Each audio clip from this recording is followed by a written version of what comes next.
শিশুকাল 200 জন মানুষের হাতে নতুন কম্বল তুলে দিল মানবতা সোশ্যাল ওয়েলফেয়ার সোসাইটি।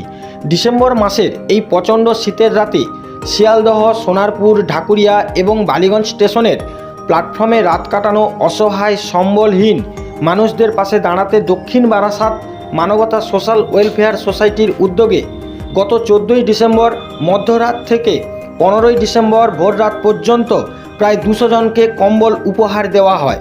এ বিষয়ে মানবতা গ্রুপের সহসভাপতি রাজা সেন বক্সি বলেন, আমরা প্রতি বছরের মতো এবছরও এই প্রচণ্ড ঠান্ডা থেকে অসহায় শীতার্তদের জন্য কম্বল বিতরণের ব্যবস্থা করেছি।